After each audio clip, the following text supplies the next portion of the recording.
Restons debout pour la lecture de la parole. Galates 5, verset 1. C'est pour la liberté que Christ nous a affranchis. Demeurez donc fermes et ne vous laissez pas mettre de nouveau sous le joug de la servitude. Vous pouvez vous asseoir. Le titre du message de ce matin est « Pas de fermeté sans discipline ». Le thème de l'année, c'est la fermeté. C'est un thème des plus appropriés car nous vivons à une époque de grande instabilité. Toutes les valeurs, tous les modèles, tous les fondements sont ébranlés. Par exemple, il n'y a pas si longtemps, environ 60 ans, l'homosexualité était considérée comme marginale et contre nature. Aujourd'hui, elle est considérée comme un choix normal, une orientation sexuelle comme une autre, et elle est largement répandue. Quiconque mentionne que l'homosexualité est un péché et est contre nature est traité d'intolérant et d'homophobe. Autre exemple, autrefois, la plupart des héros, que ce soit dans les livres, les bandes dessinées ou au cinéma, étaient bons et véhiculaient des valeurs morales. Les bons gagnaient et les méchants perdaient et étaient punis. Il y avait une nette démarcation entre le bien et le mal. Dès les années 80 et 90, nous voyons de plus en plus un nouveau genre de héros, dont certains ne cachent pas leur origine démoniaque, comme Hellboy, qui sort de l'enfer pour venir défendre l'humanité contre les forces obscures du mal. C'est quelque peu aberrant. Aujourd'hui, les bons ne gagnent pas toujours, et les méchants s'en sortent souvent avec le pouvoir et l'argent. J'ai déjà entendu de la bouche d'un enfant de 9 ans. Il m'a dit, moi, je préfère les super-héros méchants, car ils ont plus de pouvoir, ils sont plus cool et ils sont plus forts que les bons. Vous voyez quel message la société est en train de passer à la nouvelle génération? Nous voyons la réalisation de la prophétie d'Ésaïe, dans Ésaïe 5, les versets 20-21. Malheur à ceux qui appellent le mal bien et le bien mal, qui changent les ténèbres en lumière et la lumière en ténèbres, qui changent l'amertume en douceur et la douceur en amertume. Malheur à ceux qui sont sages à leurs yeux et qui se croient intelligents. L'Église chrétienne ne fait pas exception. Elle subit elle aussi ces changements chaotiques de la fin des temps. Il avait été prédit que l'Église verrait l'émergence de faux prophètes et de faux enseignants qui annonceraient un autre évangile et prêcheraient un faux Christ. C'est ce que nous voyons aujourd'hui. Et pas seulement aux États-Unis et en Europe, mais tout près de nous, ici même au Québec. Leur discours est séduisant. La vie qu'ils proposent ne nécessite aucune repentance, aucun renoncement à soi, aucune discipline. Au contraire, leur évangile est centré sur le moi, cultiver l'estime de soi, être tolérant envers tous, fermer les yeux sur le péché et accepter tout le monde, peu importe leur croyance. Ce n'est certes pas de l'amour que de ne pas avertir celui ou celle qui s'en va tout droit en enfer pour l'éternité. Oh, mais ils ont réglé le problème. Maintenant, ils prêchent qu'il n'y a pas d'enfer, que c'est une mauvaise interprétation des Écritures. Ils affirment que l'existence même d'un enfer est totalement incompatible avec un Dieu d'amour et de miséricorde. Ils oublient que l'Éternel est aussi un Dieu de sainteté et de justice. Le Dieu 3 fois saint acceptera-t-il dans son ciel pour vivre en sa présence éternellement des pécheurs non repentants qui continuent à pratiquer leurs péchés? Non. Paul dit dans 1 Corinthiens 6, les versets 9 et 10, « Ne savez-vous pas que les injustes n'hériteront point le royaume de Dieu? Ne vous y trompez pas, ni les impudiques, ni les idolâtres, ni les adultères, ni les efféminés, ni les infâmes, ni les voleurs, ni les cupides, ni les ivrognes, ni les outrageux, ni les ravisseurs n'hériteront le royaume de Dieu. » Et il est écrit dans Apocalypse 21, 8, « Mais pour les lâches, les incrédules, les abominables, les meurtriers, les impudiques, les enchanteurs, les idolâtres et tous les menteurs, leur part sera dans l'étang ardent de feu et de soufre. ce qui est la seconde mort. Oui, la réalité de l'enfer existe. Et cela devrait nous pousser à annoncer l'Évangile à ce monde perdu. Bref, les discours varient, mais le fond reste le même. Ils annoncent un faux Christ et un faux Évangile, bien arrosés d'une fausse onction qui vient tout droit des puissances infernales. Et pourtant, un grand nombre les suivent. Pourquoi? Pourquoi des multitudes sont-elles séduites? Pourquoi tant de gens sont-ils emportés par tout vent de doctrine?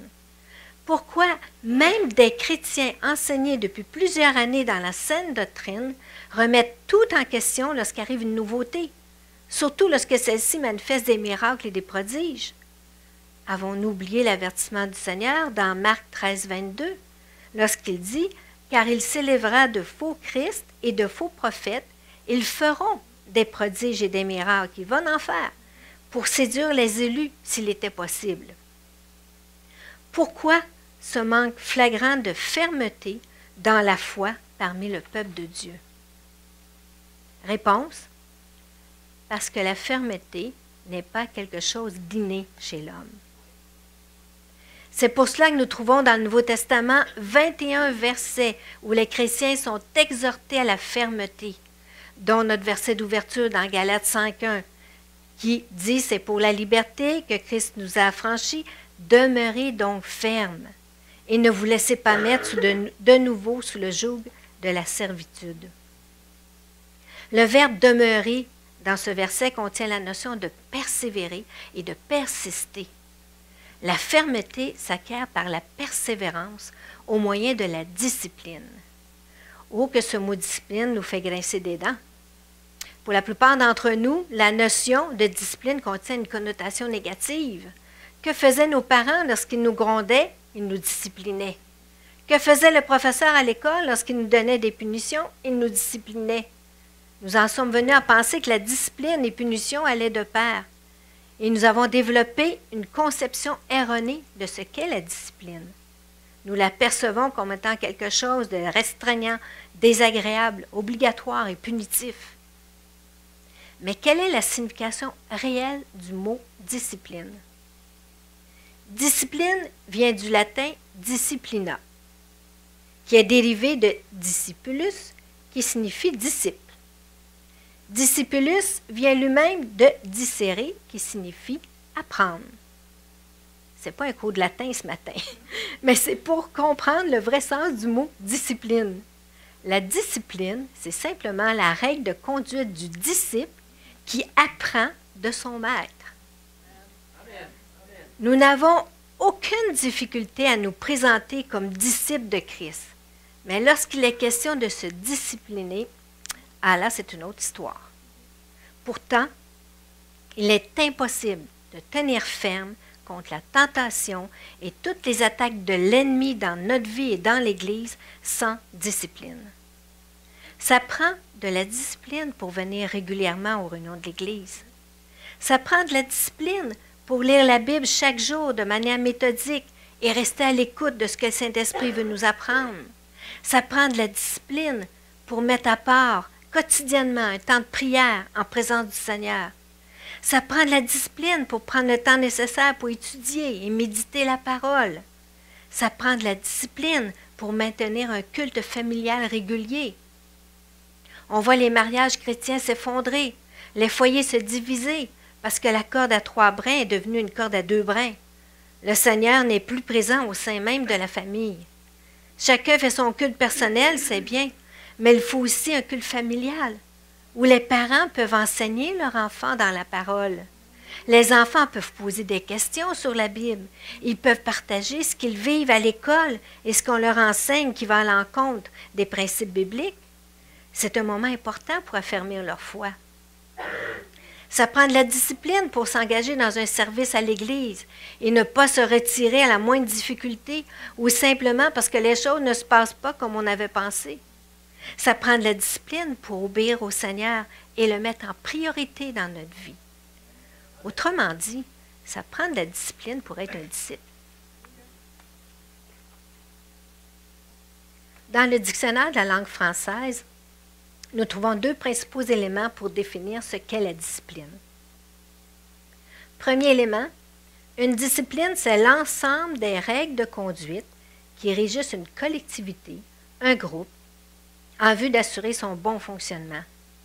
Dans ce sens, en tant que disciple de Christ, notre discipline, c'est la parole de Dieu, qui contient tous les commandements, les ordonnances et les règles de conduite du chrétien. Christ les a très bien résumés dans son sermon sur la montagne au chapitre 5 de l'Évangile selon Matthieu. Il termine son sermon au verset 48 par ce grand défi qui est lancé à chacun de nous. Soyez donc parfaits, comme votre Père céleste est parfait. Le deuxième élément, c'est l'obéissance à ses règles. Aptitude de quelqu'un à obéir à ses règles, comme lorsqu'on dit avoir de la discipline. C'est bien de connaître les règles, mais il faut s'y soumettre pour être un vrai disciple. Le Seigneur n'a-t-il pas dit dans Matthieu 7, 21, « Ceux qui me disent Seigneur, Seigneur, n'entreront pas tous dans le royaume des cieux, mais celui-là seul qui fait la volonté de mon Père qui est dans les cieux. » Nous vivons à une époque où beaucoup de gens se proclament disciples de Christ, mais sans lui obéir. Ils n'en font qu'à leur tête. Ils ne vivent pas nécessairement dans la débauche et le péché, mais ils ne se soumettent pas à la Seigneurie de Christ, car ils font leur propre volonté. Ils servent Christ à leur façon, selon leur propre désir, et ne veulent pas payer le prix de la vie du disciple. Ils ne veulent pas se discipliner pour mettre Christ en premier dans leur vie. Souvent, nous sommes trop attachés à notre vie terrestre, aux biens matériels et au confort. Or, Christ a dit dans Luc 16, 13, « Nul serviteur ne peut servir deux maîtres, car ou il haïra l'un et aimera l'autre, ou il s'attachera à l'un et méprisera l'autre. Vous ne pouvez servir Dieu et Mammon. » Mammon, c'est le dieu du matérialisme. Nous vivons en Amérique du Nord, dans une société vouée au matérialisme. La question de Josué aux Israélites, après qu'ils eurent pris possession de la terre promise, se pose à chacun de nous. Tournez avec moi dans Josué, chapitre 24.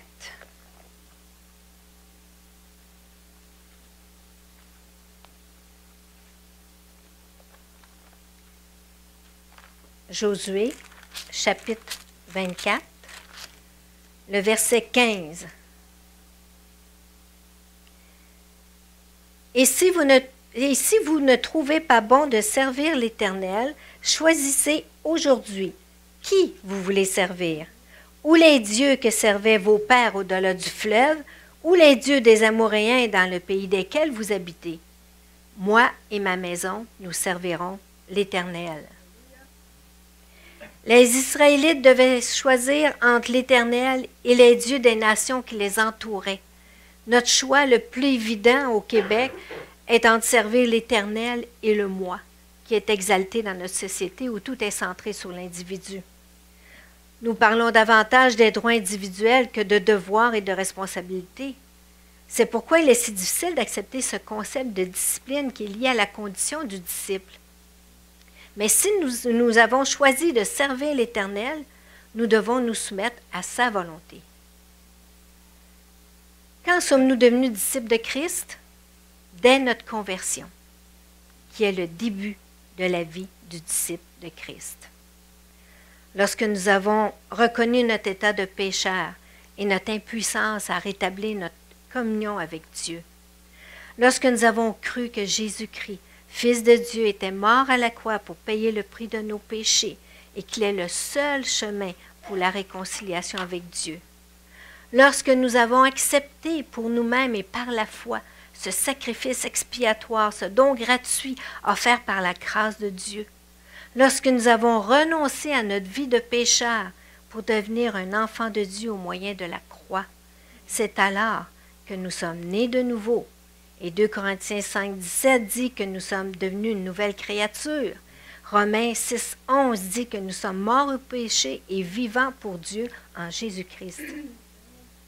À partir de ce moment-là, Christ est devenu non seulement notre Sauveur, mais aussi notre Seigneur, car nous ne nous appartenons plus. Tournez avec moi dans l'Épître aux Romains.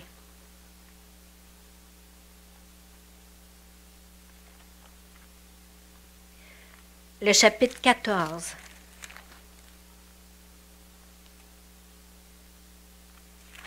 Nous allons lire les versets 7 à 9. En effet, nul de nous ne vit pour lui-même et nul ne meurt pour lui-même. Car si nous vivons pour le Seigneur, et si nous mourrons pour le Seigneur. Soit donc que nous vivions, soit que nous mourions, nous sommes au Seigneur. Car Christ est mort et il a vécu afin de dominer sur les morts et sur les vivants. Nous sommes les vivants sur lesquels il domine. Beaucoup de chrétiens n'ont pas réalisé cela. Ils considèrent le salut comme un laissez-passer pour le ciel qu'ils ont acquis un jour et qu'ils gardent précieusement pour le présenter lorsqu'ils arriveront aux portes du ciel. Mais le salut n'est pas un moment dans notre vie. Le salut, c'est une nouvelle vie. Une vie engagée au service de Christ. Dans Matthieu 28, lorsque Jésus donna l'ordre de la grande mission, il n'a pas dit « Allez, faites de toutes les nations des croyants ». Il a dit au verset 19, « Allez, faites de toutes les nations des disciples, les baptisant au nom du Père, du Fils et du Saint-Esprit. » Il a dit de faire des disciples. Et au verset 20, il explique comment faire des disciples. « Et enseignez-leur à observer tout ce que je vous ai prescrit. » Le disciple est celui qui apprend au pied de son maître et qui met en pratique ce qu'il a appris. Jésus termine le verset 20 par un encouragement. « Et voici, je suis avec vous tous les jours jusqu'à la fin du monde. » Nous ne sommes pas seuls dans notre mission de faire des disciples et nous ne sommes pas seuls dans notre mission d'être un disciple. Merci Seigneur. Mais qu'est-ce qu'un disciple de Christ? On pourrait discourir pendant des heures, mais laissons la parole parler d'elle-même. Jean 8, 31. Et il dit aux Juifs qui avaient cru en lui, « Si vous demeurez dans ma parole, vous êtes vraiment mes disciples. » Demeurer dans la parole de Dieu, c'est ne pas embrasser toutes les hérésies qui sont légion aujourd'hui, mais de rester ancré fermement dans la vérité de la Bible. Matthieu 16, 24. Alors Jésus dit à ses disciples, « Si quelqu'un veut venir après moi, qu'il renonce à lui-même, qu'il se charge de sa croix et qu'il me suive. » Renoncer à soi-même est sans doute l'un des défis les plus difficiles à relever de nos jours. Cela signifie de détrôner le moi pour asseoir Jésus-Christ sur le trône de notre cœur et le mettre au centre de notre vie. Se charger de sa croix, c'est un engagement total, une soumission inconditionnelle à la volonté de Christ, peu importe le prix à payer. Autrement dit, une vie consacrée à Christ. Un autre verset qui va dans le même sens, c'est Luc 14, 33, qui dit « Ainsi donc, quiconque d'entre vous ne renonce pas à tout ce qu'il possède ne peut être mon disciple. » Il s'agit de beaucoup plus que de renoncer à des biens matériels. Il s'agit d'un abandon complet et inconditionnel. Être prêt à renoncer à tout ce que le Seigneur nous demandera d'abandonner. Jean 15, 8. Si vous portez beaucoup de fruits, c'est ainsi que mon Père sera glorifié et que vous serez mes disciples. Le vrai disciple est celui qui porte beaucoup de fruits.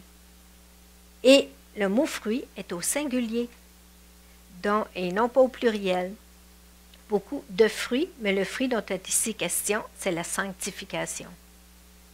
Il s'agit de la transformation qui est liée au salut et de l'œuvre continuellement que le Seigneur accomplit en nous par le Saint-Esprit.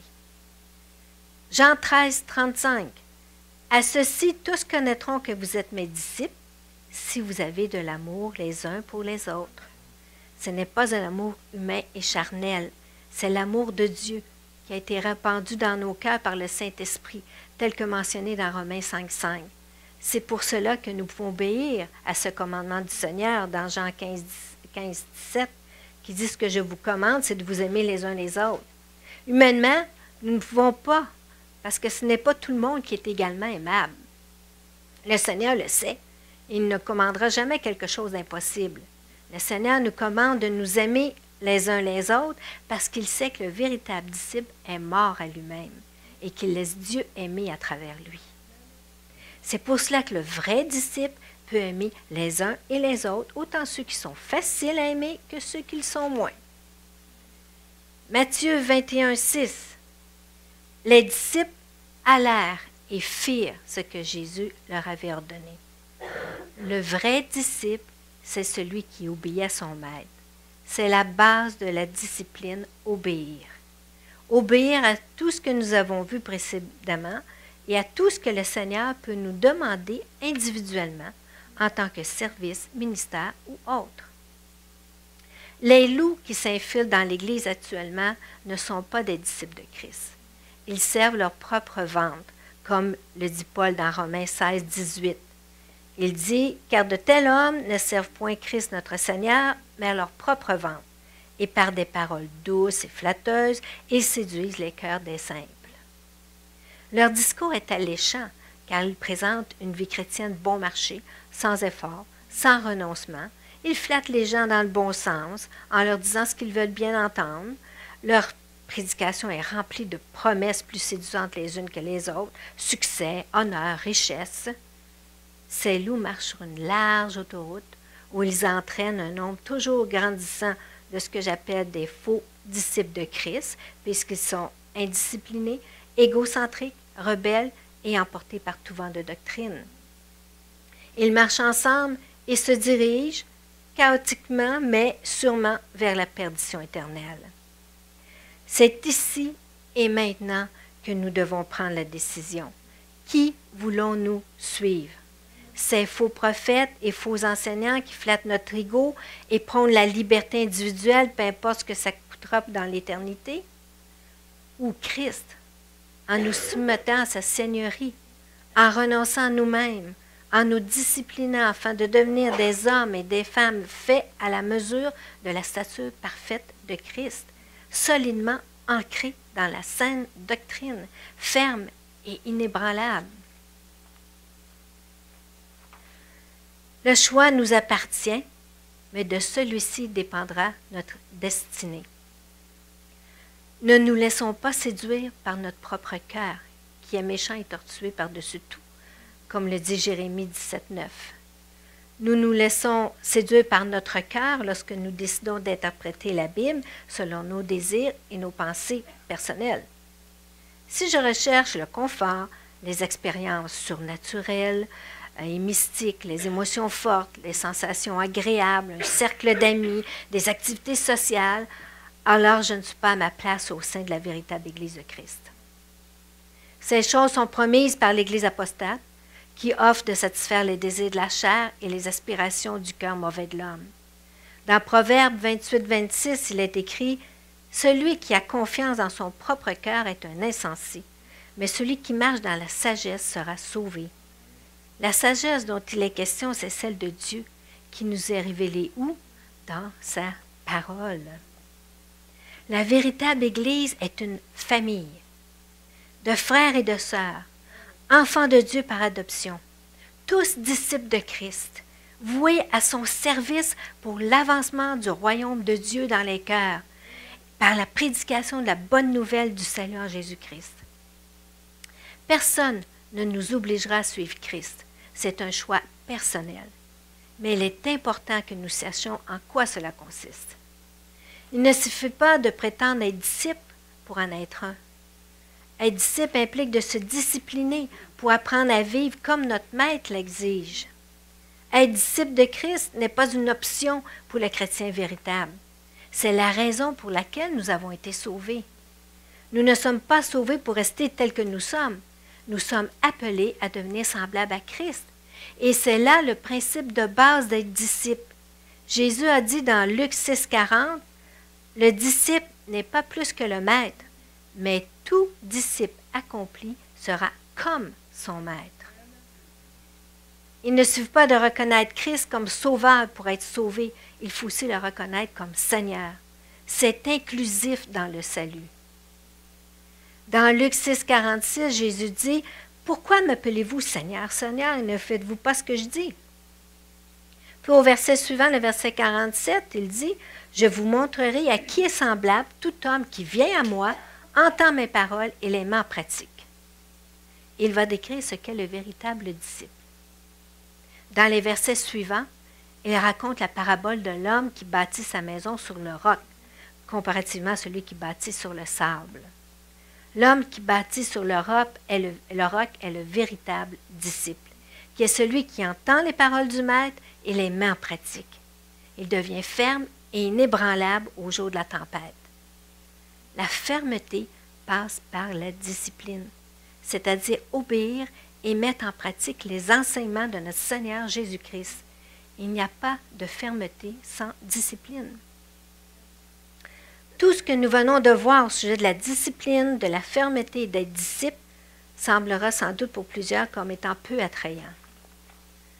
Christ ne nous a jamais promis un jardin de roses ni un parc d'amusement. Bien au contraire, il a été fidèle à lui-même en nous disant la vérité quant à ce qui nous attend si nous nous engageons comme ses disciples. Il a dit que nous serions rejetés du monde, peut-être même de nos familles, que nous perdrions peut-être des biens comme des maisons, que nous serions humiliés, que nous subirions la moquerie, que nous serions persécutés et dans certains cas battus et mis à mort. Il a dit dans Jean 15, les versets 19 et 20, « Si vous étiez du monde, le monde aimerait ce qui est à lui. Mais parce que vous n'êtes pas du monde et que je vous ai choisi du milieu du monde, à cause de cela, le monde vous hait. Souvenez-vous de la parole que je vous ai dite. Le serviteur n'est pas plus grand que son maître. S'ils m'ont persécuté, ils vous persécuteront aussi. S'ils ont gardé ma parole, ils garderont aussi la vôtre. » Nous pourrions penser que Christ veut nous décourager de devenir des disciples. Au contraire, il veut que nous fassions bien nos calculs avant de nous engager afin de tenir ferme jusqu'à la fin. C'est ce dont il parle dans sa parabole de l'homme qui bâtit une tour. Dans Luc 14, les versets 28 à 30. « Et quiconque ne porte pas sa croix et ne me suit pas ne peut être mon disciple. » Il parle d'être disciple. « Car lequel de vous, s'il veut bâtir une tour, ne s'assied pas pour calculer la dépense et voir s'il a de quoi la terminer, de peur qu'après avoir posé les fondements, il ne puisse l'achever, et que tous ceux qui le verront ne se mettent à le railler. En disant, cet homme a commencé à bâtir, il n'a pu achever. » Il parle d'être disciple de Christ. Quelle tristesse de voir des chrétiens quitter la vérité pour se tourner vers un faux évangile. Quelle tâche sur leur témoignage. C'est pour cela qu'il faut bien faire nos calculs. Personnellement, après avoir calculé, j'ai considéré que ça valait vraiment la peine d'être disciple de Christ. Pourquoi? Parce que Christ ne nous a pas donné que des avertissements dans sa parole. Il nous a aussi fait des promesses merveilleuses. Des promesses pour l'avenir éternel glorieux qui nous attend, mais aussi des promesses pour notre vie ici et notre service ici sur terre. Voyons quelques-unes de ces promesses.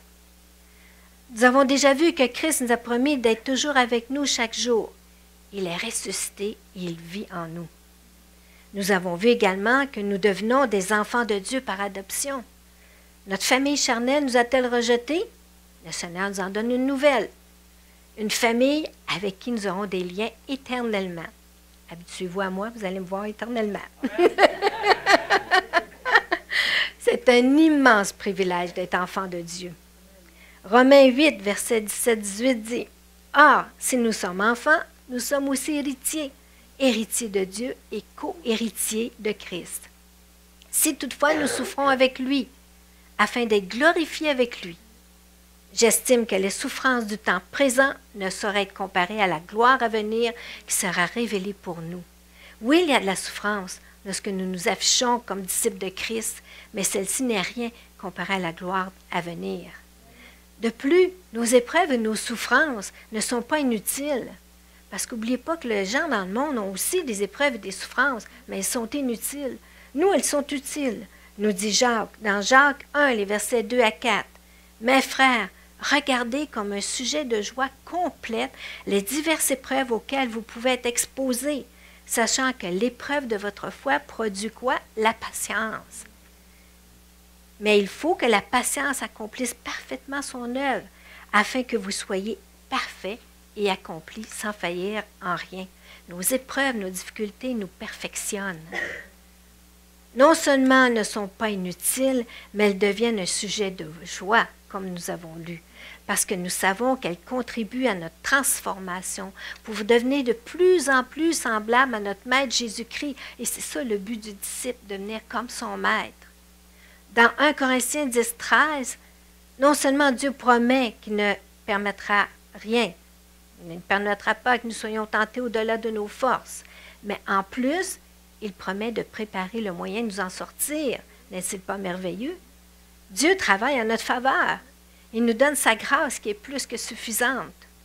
Dans Romains 8, 37, Paul affirme, « Mais dans toutes ces choses, nous sommes plus que vainqueurs par celui qui nous a aimés. » Ces choses dont tu as parlé dans les versets précédents, ce sont les tentations, les épreuves, les difficultés liées à notre condition de disciple de Christ. Nous avons la promesse d'être victorieux. Tournez avec moi dans Romains 8.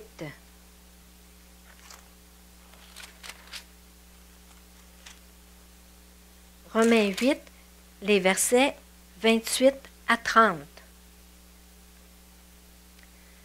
Nous savons du reste que toute chose concourt au bien de ceux qui aiment Dieu, de ceux qui sont appelés selon son dessein.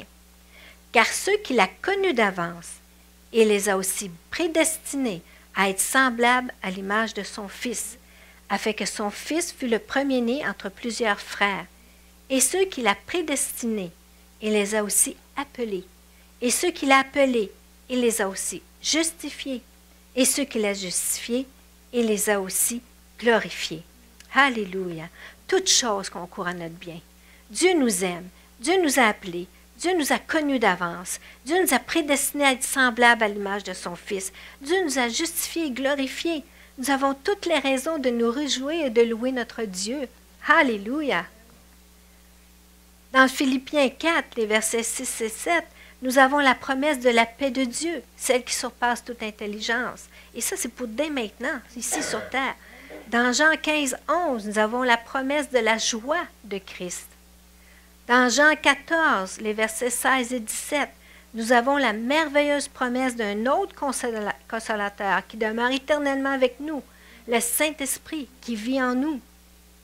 Dans Romains 5, 5, nous avons la promesse de l'amour de Dieu qui est répandu dans nos cœurs par le Saint-Esprit.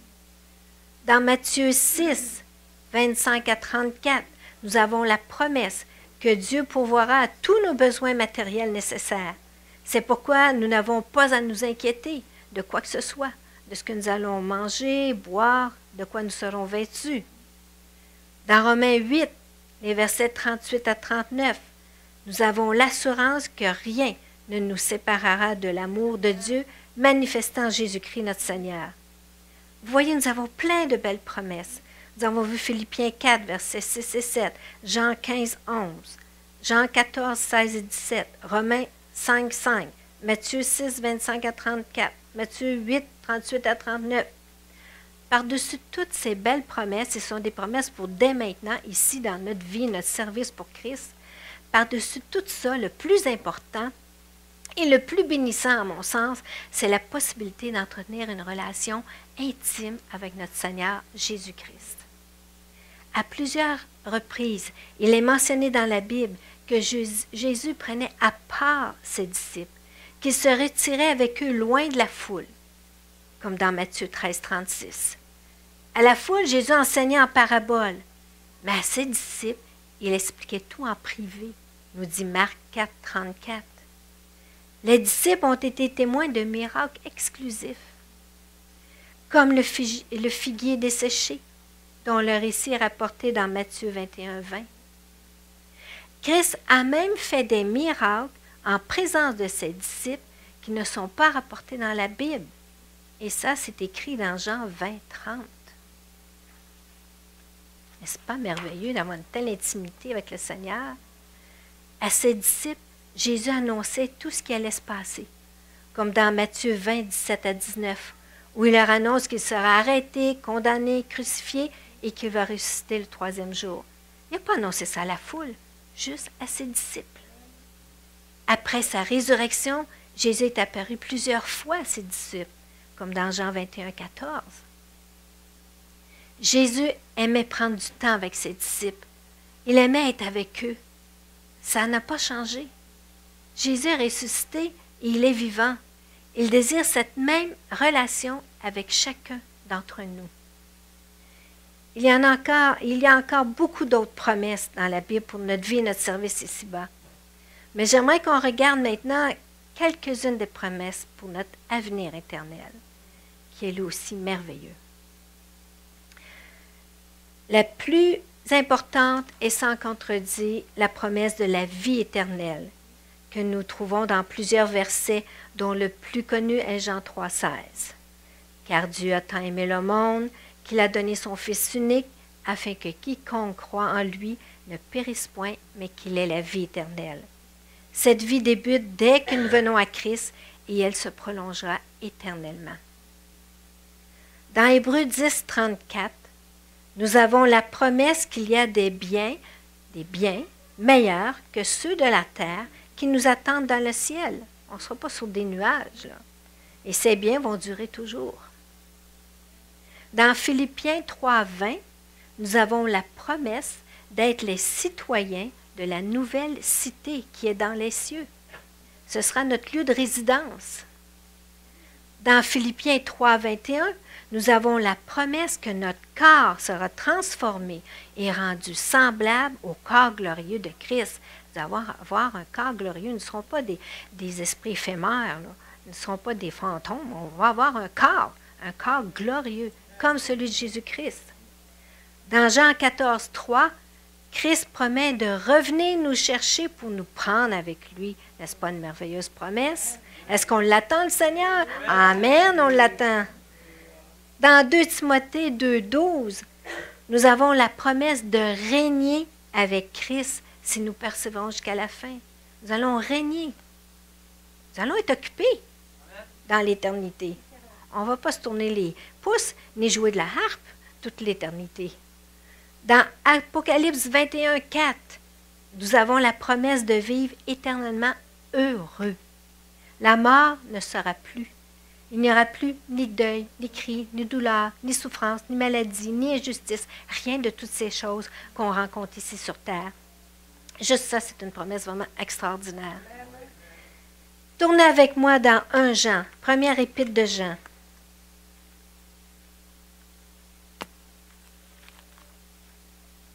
Première épître de Jean, chapitre 3, le verset 2. Bien-aimés, nous sommes maintenant enfants de Dieu, et ce que nous serons n'a pas encore été manifesté, mais nous savons que lorsque cela sera manifesté, nous serons semblables à lui, parce que nous le verrons tel qu'il est. N'est-ce pas une promesse extraordinaire et merveilleuse? Nous verrons Christ tel qu'il est. Nous le verrons de nos yeux, lui en qui nous avons cru sans l'avoir vu. Nous pourrons le contempler face à face, avoir un entretien privé avec lui, en personne. Alléluia! Je ne sais pas si vous avez hâte, mais moi, ça me motive à continuer à marcher ici sur terre comme il me le demande dans sa parole. Dieu a levé juste un coin du voile pour nous montrer ce que sera notre vie là-haut en sa présence. Nous ne pouvons même pas imaginer ce que ce sera vraiment, car notre intelligence est trop limitée. L'apôtre Jean, dans l'Apocalypse, a décrit la nouvelle Jérusalem, mais il l'a décrit avec les mots qu'il avait et en se référant à ce qu'il connaissait sur cette terre. Nous avons donc une piètre description des merveilles célestes qui nous attendent.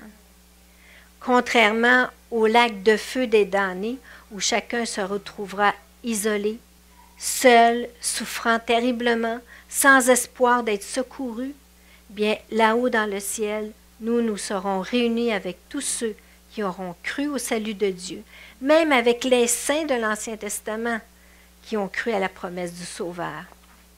Les moqueurs disent qu'en enfer, ce sera le party. Ben, ils se trompent d'endroit. C'est au ciel qu'il y aura un party, celui des noces de l'agneau. Pour en faire partie, il faut tenir ferme et persévérer jusqu'à la fin.